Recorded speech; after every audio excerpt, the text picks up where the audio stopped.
Okay, this is a practice for my talk at BCTCS 2017. Thank you very much for the invitation. It's a great pleasure to be here. Here is my title, or rather several of my titles. I had some difficulty deciding what the best title to use here was. So I will explain to you that a lot of my talk is going to be about where software engineering is going. I'm going to say why I think bidirectionality is important to that, and I'll explain the role that Bisimulations have in it, and also why saying specifically Bisimulations is perhaps going a little bit too far. The middle subtitle here is really my ultimate motivation for everything I do in academia, and the last is a rather prosaic example of the technical content of the talk. If any of you were at my inaugural lecture last year, or perhaps have watched the rehearsal for that online, let me say that some of the slides here will be quite familiar, because I had way too much fun finding and creating some of those pictures to use them only once, but it's not the same talk, so do stay awake. When I came into academia and started teaching software engineering, and before that when I decided to work as a software engineer, there was a lot of talk around about the software crisis.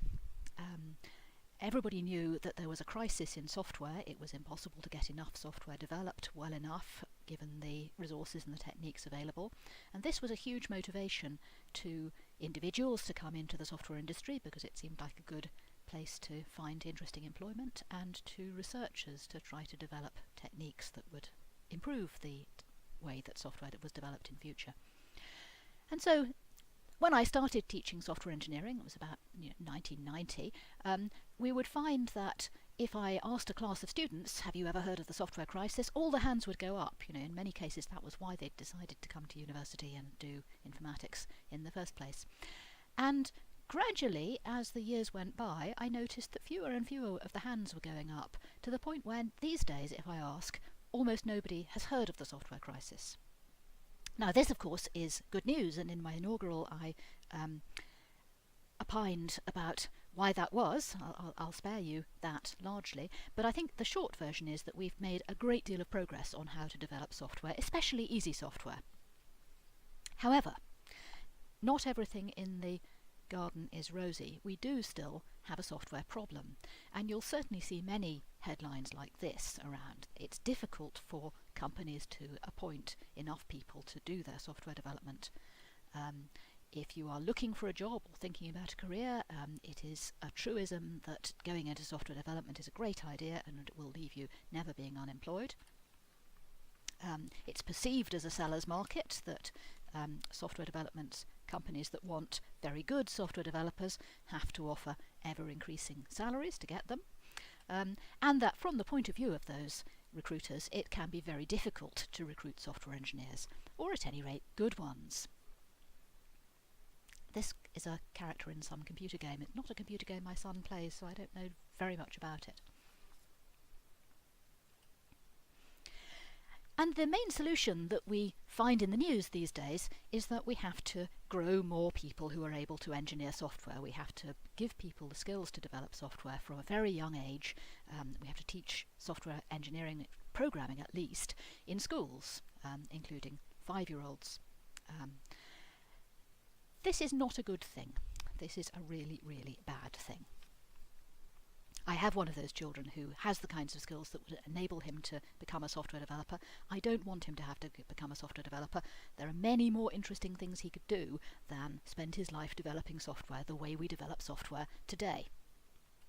And moreover, it just won't work, because when you go into more detail in what the actual situation is at the moment, you find it is not true that there simply are not enough people willing to develop software. You also find that unemployment rates among computer science graduates are high relative to unemployment rates among graduates of other disciplines, and you find that what employers are actually saying is not that they can't recruit enough software developers, but they can't recruit enough seriously talented developers.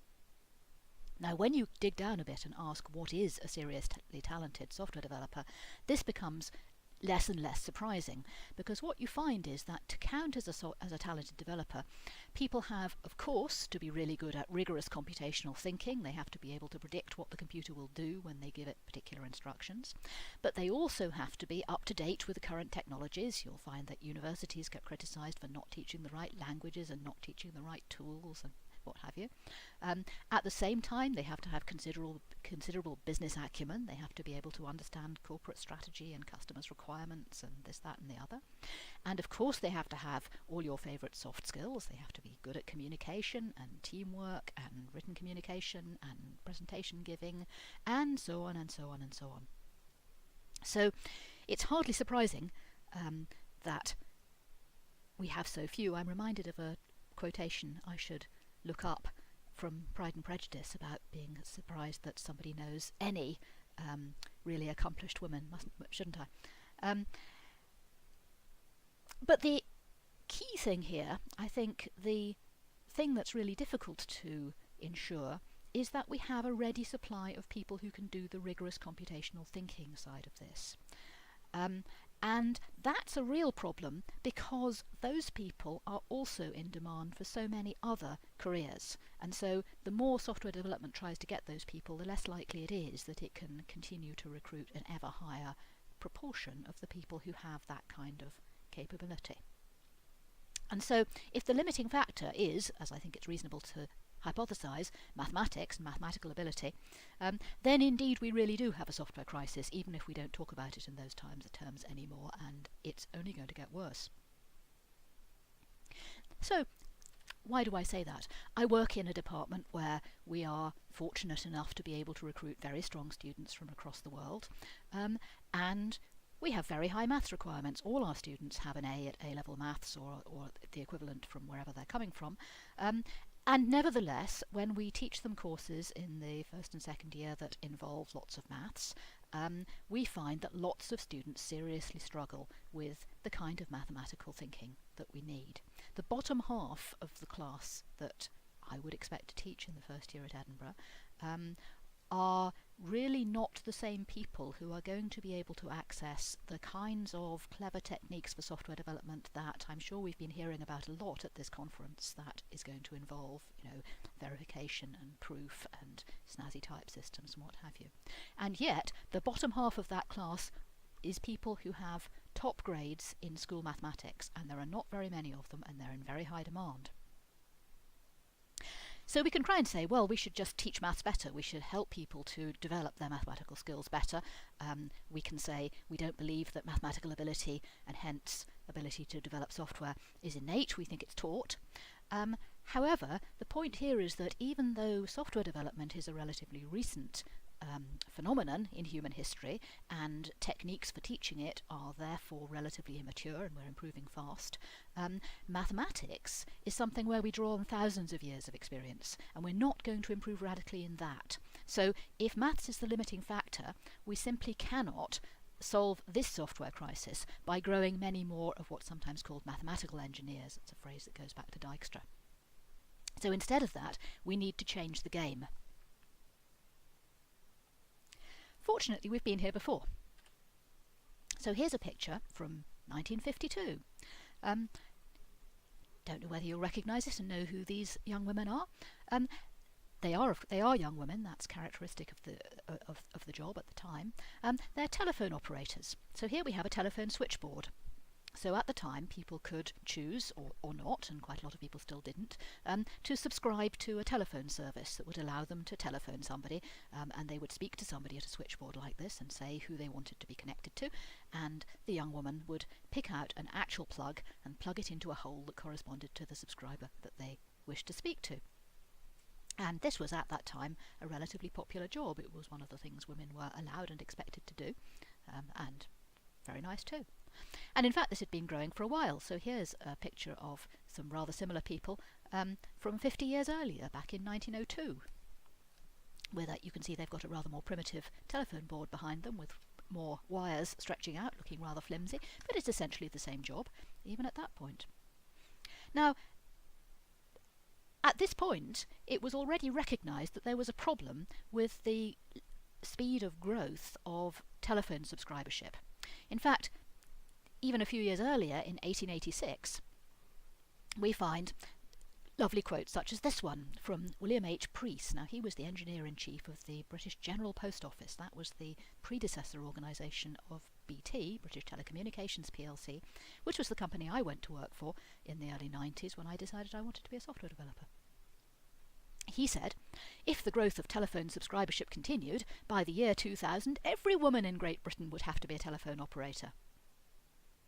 Now, lest you think that this was a really slow-growing problem and they had actually had plenty of time to develop solutions to it, it's worth remarking that this problem had really come up very fast, because a mere 10 years earlier, the same person had apparently opined that the telephone might be all well and good for the United States, but it would never catch on in Great Britain.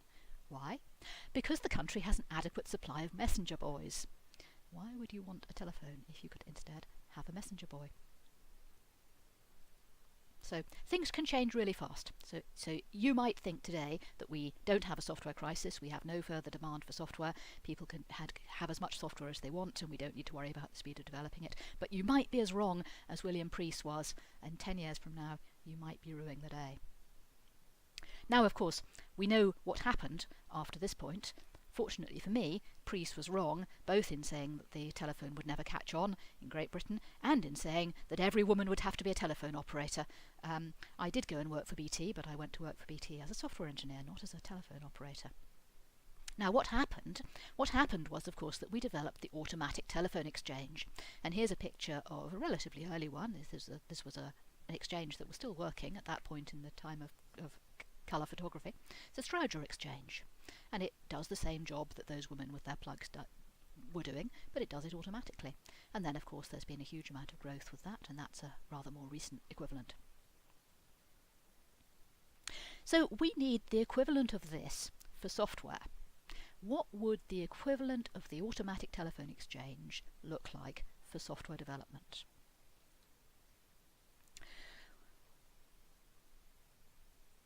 So I'm going to claim that software modelling has an important part to play here, and in order to argue that I need to go back a little bit into the history of modelling. And modelling has grown up hand in hand with object orientation, and I think that's not an accident.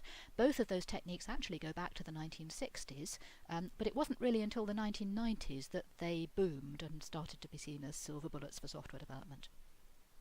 Now, between them, they give us two huge advantages compared with what went before. One is that they give you a very good way of doing abstraction in software development, which is to say separation of concerns. So the huge problem in software development is that there are too many decisions to be taken, it's too complicated, it doesn't fit in a human brain.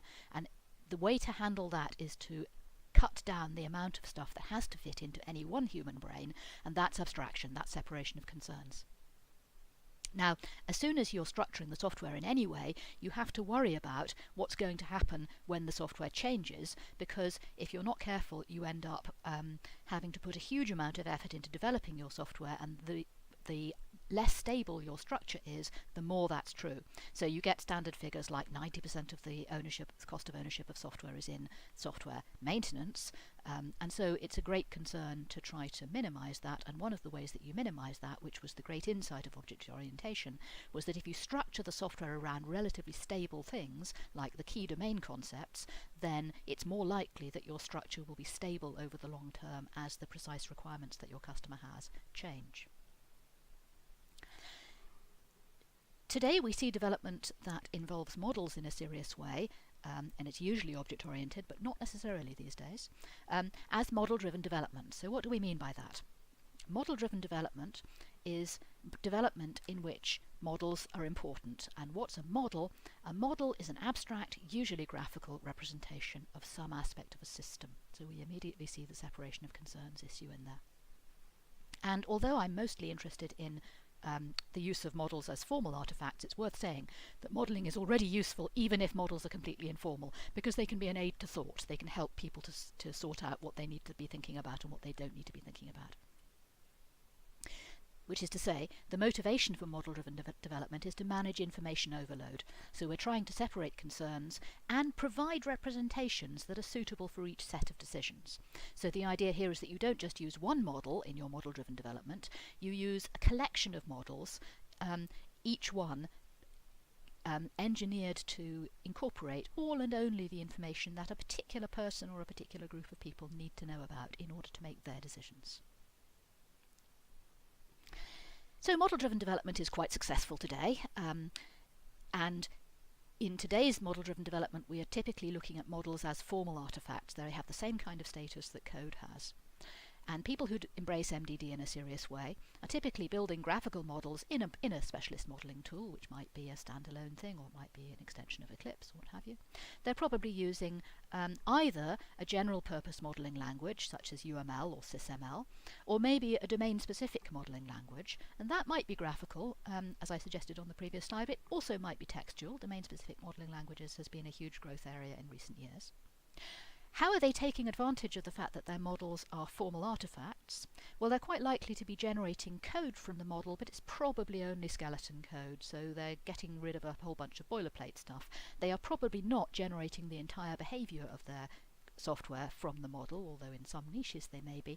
And the reason for that is essentially that given today's technology, it is usually more efficient to encode the precise details of the behaviour of a system in a programming language than in a modelling language. Now, they may be analysing their model, verifying it, for example, using a tool. They may well be generating documentation from their model, and they may be doing some round-tripping. Now, by round-tripping, we mean the process of saying, well, I've got my graphical model and I've got my body of code, and what I want to be able to do is to update either my model or my code depending on where it's easiest to record a particular class of decision, and then I want to be able to bring the two back into consistency. I want to be able to resynchronize the two so that I still have a model which is fully up to date with my code. And the classic example would be you start with a UML model that tells you what classes there are going to be in your system. You generate skeleton Java, let's say, code from your model. Then you go in and edit your Java code, and part of that might be recording in it stuff that you don't attempt to record in your model, like precise behavior of methods. But also in the process you might change your mind about some of the decisions that you originally took in the model. You might, for example, change the name of a class, or create a new class, or delete a class.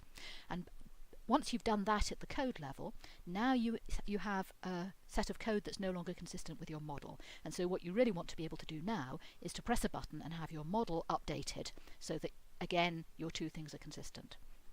Similarly, if at a later stage using your model you decide, actually I want a new class there, you would like to be able to not throw away the code you've already developed, but press the button and have your code updated, perhaps by the addition of a new skeleton class to go alongside the old partly filled in skeletons that you previously generated.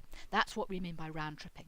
Now, tools that claim to do that have been around for decades, and one of the really remarkable things about model-driven development is how little penetration they have now, and I'm going to talk a lot more about that. But before I come back and talk about some mundane details, let's have the grand vision. So here's the idea that I want to sell to you about what software development ought to look like about 50 years from now. So what we have here is a group of different stakeholders, each using their own model. So perhaps in red and in blue we have two different groups of customers who have different requirements of the software, and we want them to be working directly with the model that records their decisions about what their requirements are this week. We would like them not to be having to have those decisions mediated through a software developer. We've also, of course, got different kinds of stakeholders who have different concerns. Down here in the bottom left, we've got some mathematicians. You can tell that by the Greek letters. Perhaps they are working with the desired safety properties of the system or whatever. And our coloured wires are bringing together all the decisions taken by the different groups of stakeholders, turning them into running software and pumping that out to wherever the people are actually using the running software automatically. The idea is that there are no humans in those wires. Now, the impact of that kind of change is that software experts, the people who today have to analyse the requirements today and program precisely those requirements, and then if the requirements change tomorrow, they have to come back tomorrow and change the software, would instead be analysing the kinds of requirements that stakeholders have. So they would be building the modelling language and the tools that they then give to the stakeholders, that the stakeholders can then use to make their decisions by updating the model. And then the stakeholders are immediately done once they've changed their own requirements and their solutions. Now this would transform software development, okay, because this would mean that many more of the decisions inherent in software development could be being taken directly by the stakeholders. We're not there yet, we're not remotely there yet. These days, the people who work directly with models are mostly software experts.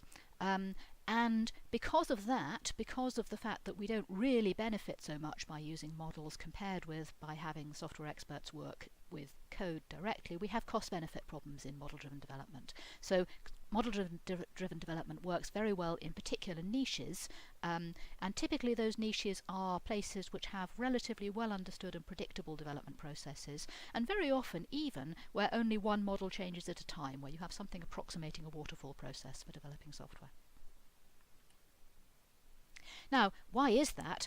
It's very interesting to go off and look at the growing body of papers which look at companies' experience when they try to adopt model-driven development, what works and what doesn't, and their outstanding problems. And here's a bunch of quotes that I dug out of those papers down there, and the same things come up again and again. It's about synchronization of models, it's about maintaining consistency between the different models that are in use in your model-driven development environment and the code that's developed from it. And this brings us to where we really want to come in, which is bidirectional transformations. So bidirectional transformations are the wires in my picture there. So the problem is that today we're reasonably good, we've got more progress to be made, but we're reasonably good at designing the domain-specific modeling languages, the DSMLs, that is to say the presentation to an individual group of stakeholders of the information that they need and the offering the affordances for them to make their own decisions. But it's really, really hard to write those wires that would bring all the models together and bring them into consistency and develop the software from them. The thing I've hardly touched on so far is that, of course, those wires cannot just be taking as input all of those models, because those models might contradict one another. It won't be the case that absolutely any collection of decisions that people take will be able to be made to correspond to real software. And so the models will have to be changed as a response to that attempt to bring them into consistency and build the software, and that makes things really hard. So we need better languages and better tools to support that kind of process. So let's start really simple, because that's clearly a really hard problem and we have to start somewhere. So one of the simplest things you can do, you might know this as a compiler for example, is to generate one model or one set of code from another. And we have pretty decent languages to express unidirectional transformations, whether they're starting from code and doing a compilation process, or whether they're starting from graphical models and maybe generating another graphical model or generating a textual language.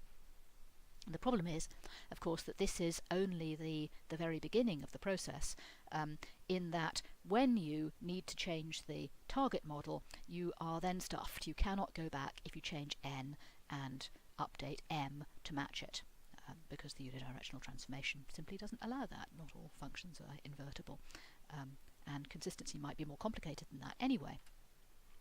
So here is one particularly simple formulation of what a bidirectional transformation is.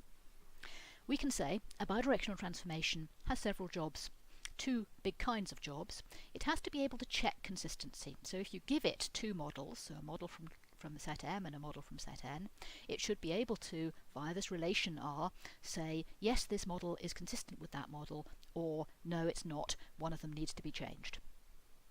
If you decide one of them needs to be changed, you'd really like to be able to update either of them. You'd like to be able to say, no, the source is correct, I want to update the target, or you'd like to be able to say, no, I've modified the target, maybe I've modified the generated code from my UML model, now I'd really like to be able to update the thing that used to be the source, maybe my UML model.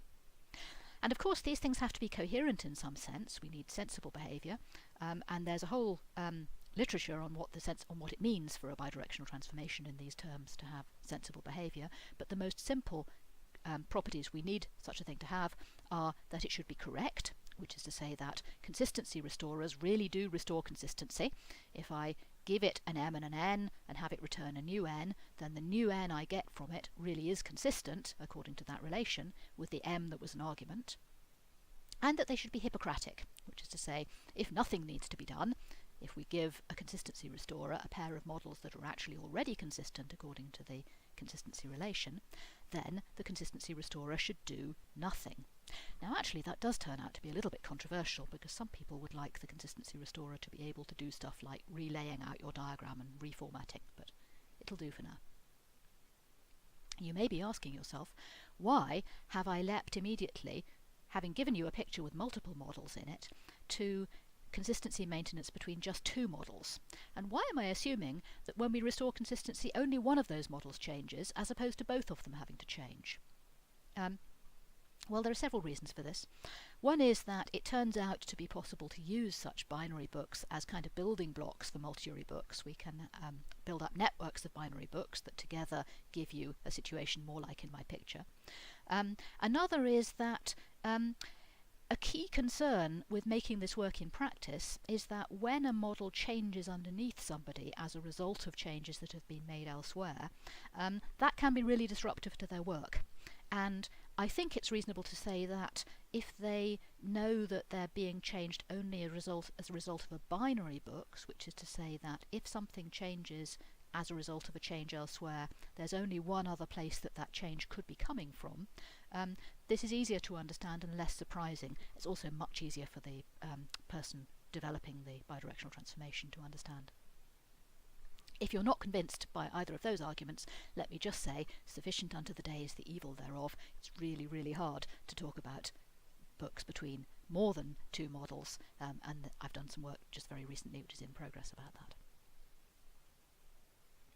So why is it hard to write books? I said it was easier for developers to write binary books than others. Now, in fact, this is really a special case of why software engineering is hard. And I want to claim that fundamentally the problem with software engineering, and with books in particular, is uncertainty. So the reason students have trouble writing functions is not because if they know exactly what arguments their function will be called on, they can't work out what the answer would be. It's that they have difficulty in managing the control structure of the program so that it will give the correct answer regardless of what value the function is called on, and especially in working out how to test that that will be the case. And of course this turns up in many other guises. Interactions are difficult because when you test your user interface you really have to take account of the fact that the user might press the buttons in a different order from the way that you as the developer press them, and that's really hard. Concurrency is really hard because thinking about the different kind of race conditions that might arise in your program is really hard. It's easy to think about one thing that you expect to happen, but trying to actually think about the tree of possibilities such that you really understand all the different things could happen, very, very hard to fit into a human brain. And the version that's concerning us most in the books world is change. So if you want to write a bidirectional transformation that will do the right thing for any of the possible models that your bidirectional transformation might be presented with, and having made that change will still leave you in a state where the following change that the customer might make will be handled correctly, this is really hard. And another way to look at this secretly is that we're really talking about quantifier alternation, which is hard for people to think about. Now, what do we do when we have a really hard thing? Well, we have to think about what kinds of techniques we have available to us as humans for thinking about those things. Now, trees of possibilities are very well handled by games. Now, the appeal of games to humans, I think, goes back to kind of evolutionary reasons. I shouldn't stray out of my territory, but fundamentally, I think humans as social animals are used to doing kind of interactions in which they understand that people have different aims, and they develop theory of mind, they plan, they think about what might happen next, they have overall strategies to evaluate their position, and so on. So games are a cognitive tool that humans over many, many thousands of years are well adapted to think about. So games are going to be my hammer. I know what to do with that when I have a hammer. I'm going to use it to hit nails, and not just one nail, but at least 3 nails. So I'm going to talk about how to use games for consistency to explain when two models are consistent according to a given bidirectional transformation. I'm also going to talk then about a different game, which is to say, if we're given inconsistent models, how can we fix it? How can we update one of the models to bring it back into consistency with the other? And finally, I'll talk very briefly about an evolution game, which is to say, how should the change to one model be reflected in another? But let's stay right down to earth to begin with and introduce you to my favourite game. I expect many of you have seen this before. My favourite game is Bisimulation. So let's play a Bisimulation game. How do we do this and why do we do it? So suppose we're given two processes, which is to say two labelled transition systems, and a labelled transition system comprises a set of states and a set of labels and some labelled transitions, arrows, from state to state.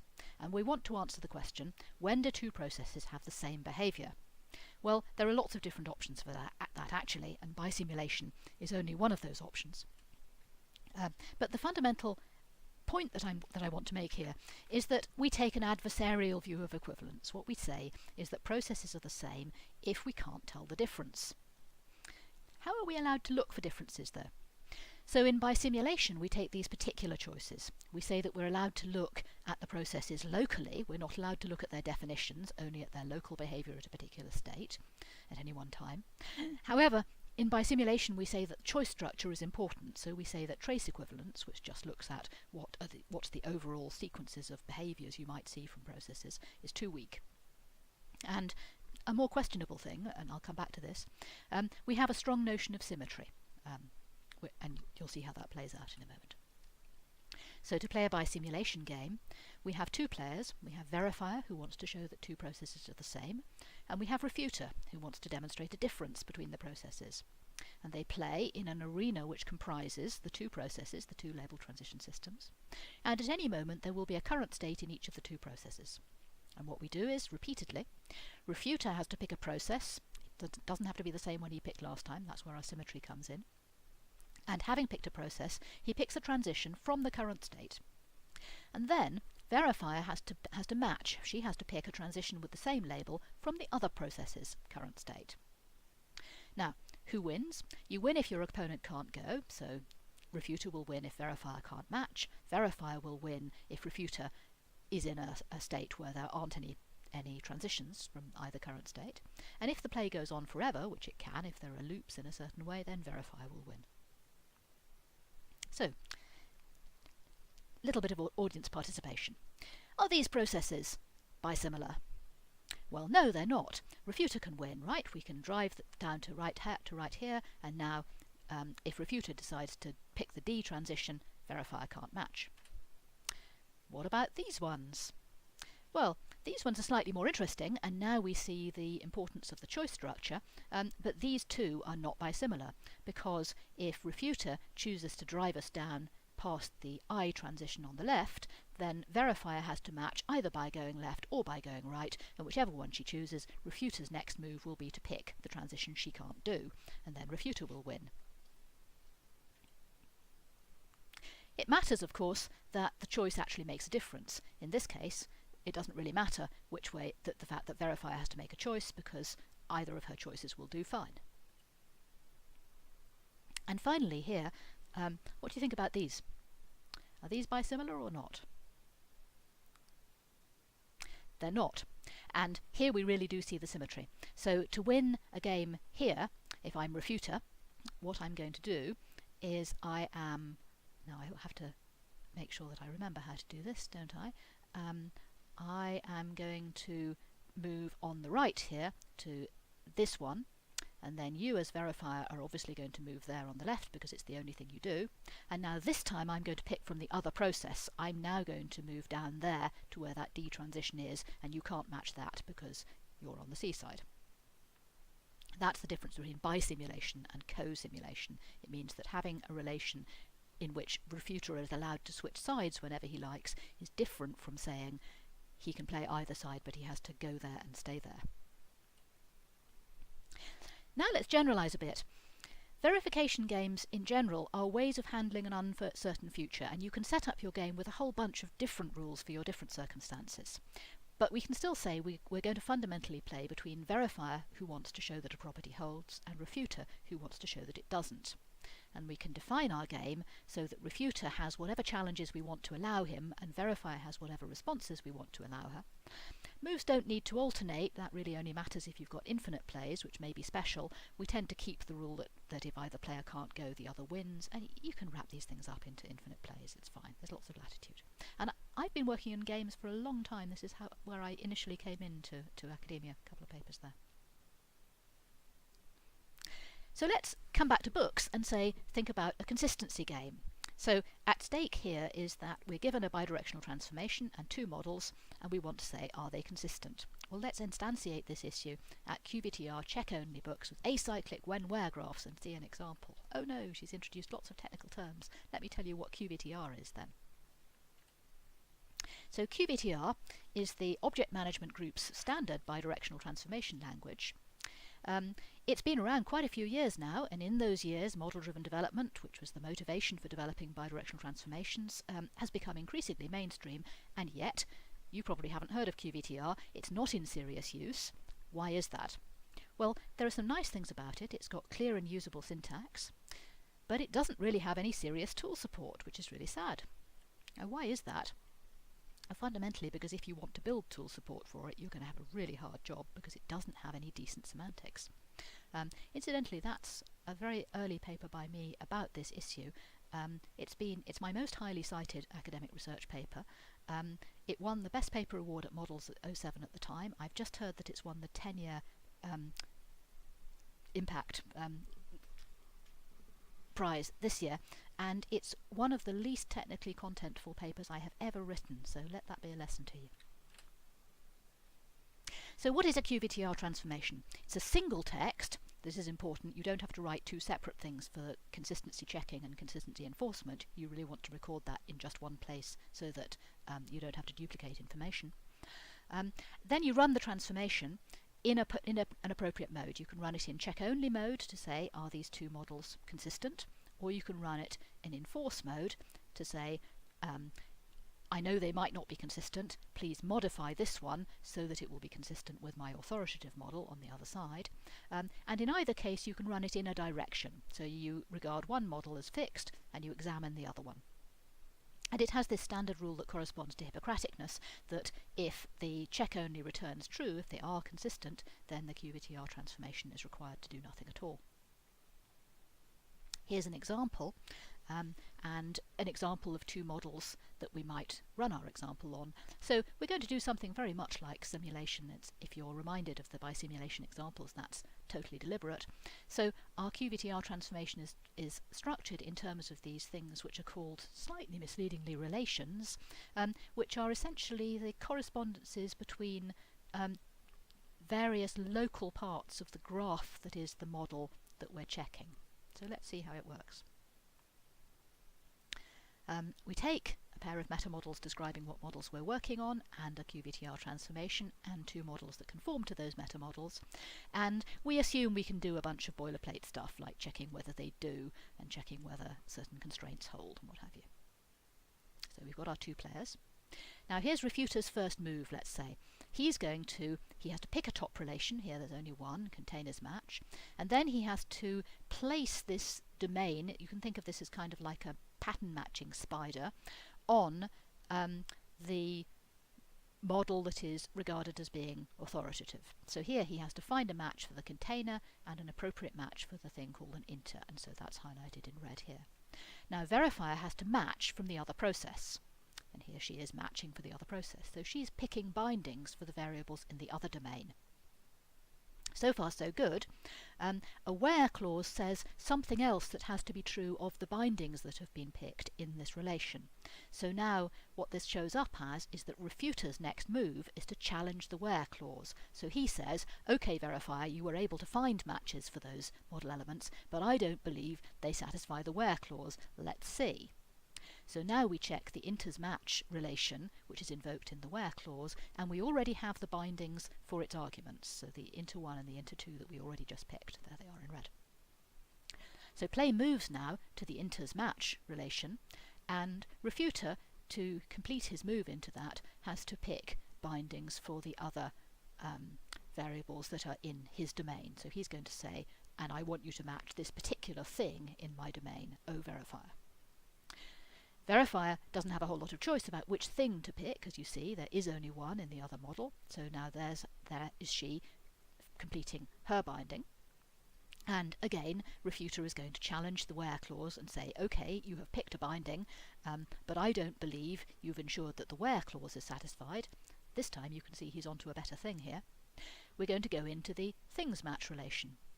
So now, similarly, Refuter is going to complete his binding by picking a value for that variable that he has in his domain. That this time it's the value of the string, which is the value of that the value attribute in that thing, and his chosen value is the string d.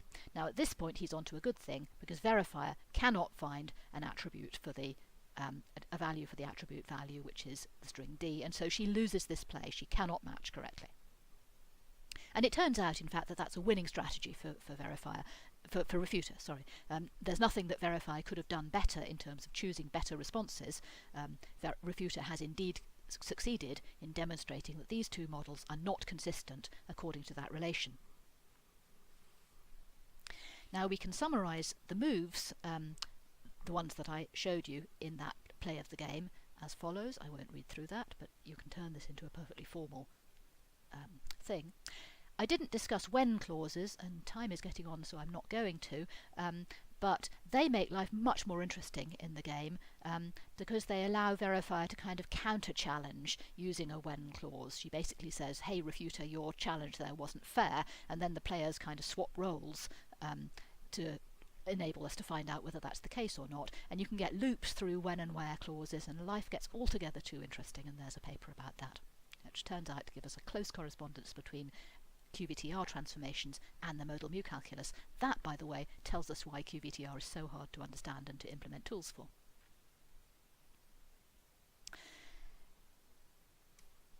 You may have noticed that we didn't actually set up any trace objects in our game. We didn't say that we're building a correspondence between different model elements in the models. And it's true, but we were constructing a winning strategy. So a winning strategy tells us, given a position we end up with, how verifier ought to move. And if verifier is going to have a winning strategy, if the models are going to be deemed consistent, then she must have such a set of links or Skolem functions. She must have a winning strategy. And you can think of a winning strategy as being a proof of consistency. And I'm not going to say any more about that. Let us say in passing, I said that bisimulation was only one of the options, and you may have noticed that the check-only mode of QVTR didn't involve allowing Refuter to choose which process to play in the same way that turned out to be important in bisimulation. And indeed, here's a case where that really matters. It turns out that these two processes are consistent according to the QVTR definition of check-only, and they don't have bidirectional trace objects for very similar reasons that the example I showed you early on was not bisimilar. And I'm going to skip over this because time is really getting on, but I could come back to that if anybody's interested. Now, we can, of course, vary the consistency game if we decide that we don't like that example previously. We would like Refuter to be able to switch model whenever he likes, as in bisimulation, and thereby get a more stringent definition of consistency. We can easily do that. We can change the winning conditions. We can allow or not allow particular patterns of when and where clauses.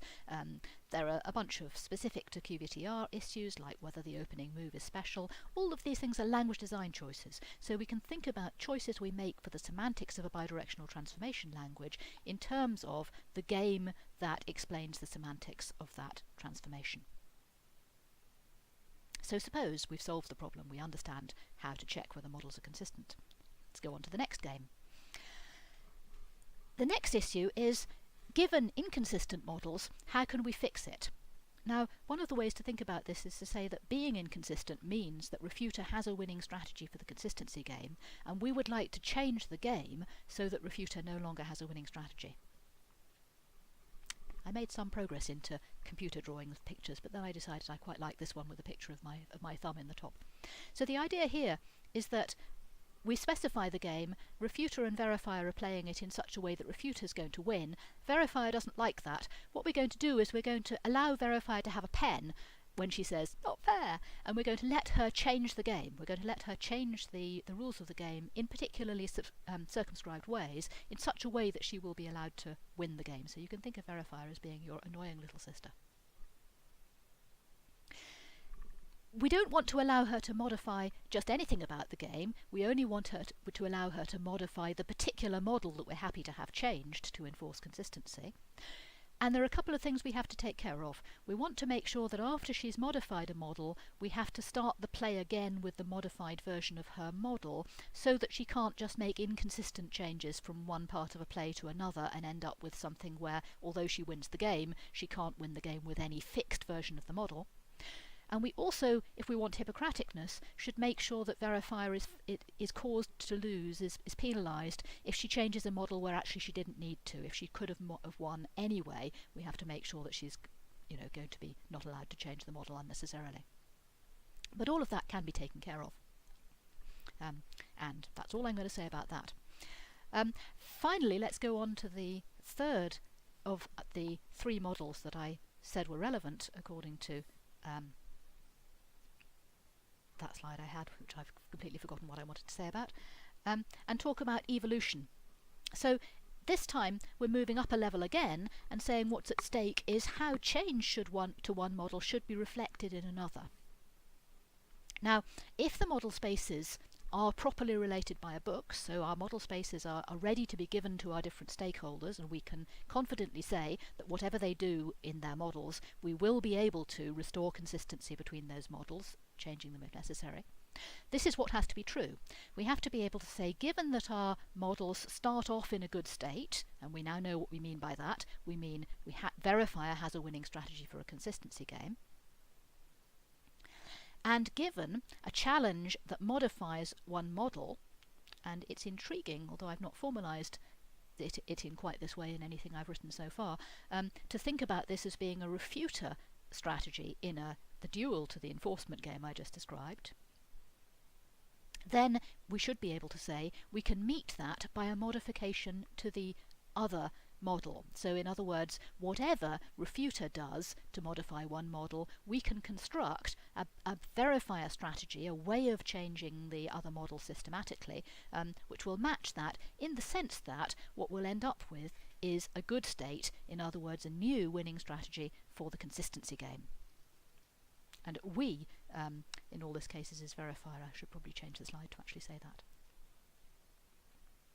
Now, James McKenna, who's a collaborator of mine on the bidirectional transformation work that I've been doing, formulates this as this slogan: a bidirectional transformation is a proof-relevant bisimulation. And those of you who know about homotopy type theory and dependent types and the like will know some of what that's getting at. There's a talk, it's online, that you can watch if you're interested in more than that, and there's lots of category theory which I'm not going to talk about at all. Now, I've only talked here about one small aspect of what has to be done in order to enable that grand vision of transforming the development of software to take place. Here are some others that I've been working in and am working in, and I'm sure you can think of many other aspects that need to be worked on. I think there's lots of scope for people to make progress on this. I touched on the issue of properties of bidirectional transformations, and I told you about the simplest kind, the correctness and Hippocraticness. There are lots more that can be done there. One of the most interesting class of properties is what we've ended up calling least surprise as a better improvement, as a better description than least change. And this is similar to the principle that you may have heard of, the principle of least surprise in user interfaces. It's inevitable that when you're working with your model, sometimes it will have to be changed underneath you in order to incorporate the effects of decisions which have been taken elsewhere in the software development process. Somebody changes their model, yours has to get updated as a result. Now, that has the potential to be really disruptive, and how disruptive it is depends a lot on the properties of the bidirectional transformation that's actually going to transmit those changes. And so there's a question there of how you formalise the idea that the bidirectional transformation should not change more than it has to. There's a lot of work on that. we're starting to think about explaining books, so how do you convince people that they can justify trusting the bidirectional transformation? So if your model is changed underneath you in a surprising way, how do you go about finding out whether there was a good reason for that, or whether it's a bug in the bidirectional transformation that you ought to be reporting? We need good foundations for all this stuff. I touched on how important it is for the bidirectional transformation language to have decent semantics, and we're doing some work on that based on dependent types and higher category theory.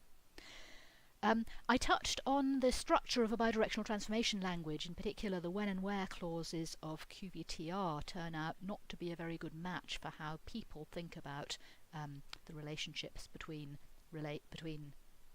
structural units of a bidirectional transformation language, and the close correspondence with the modal mu calculus made that clear to me. So what would a better modular structure for bidirectional transformations be like? I have some ideas, but I haven't yet been able to work that out in detail. That'll be interesting to do.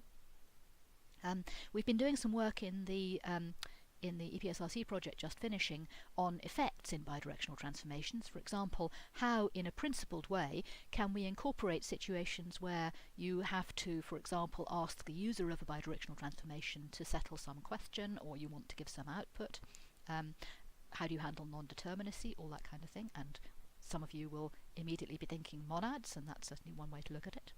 And just very recently I've been thinking about networks of bidirectional transformations and how that corresponds to multi-array consistency relationships in which consistency depends on more than just two models.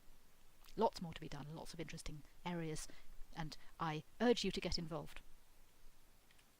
So in conclusion, software engineering needs a revolution. The revolution needs bidirectional transformations, and bidirectional transformations are a bed of nails, and great games are a great hammer. And finally, special thanks to my colleagues on the EPSRC project, A Theory of Least Change for Bidirectional Transformations, especially James McKenna, who's given me a lot of helpful suggestions relating to this talk and other recent work. We have a new project in submission to do some more work relating to bidirectional transformations. So if you're coming to the end of your PhD and you are maybe interested in doing a postdoc on related things, then I really hope our project will be funded, and you should look out for advertisements for jobs on it. And if you end up, on the other hand, reviewing the project, 6. And I'll hand over to any questions. Thank you.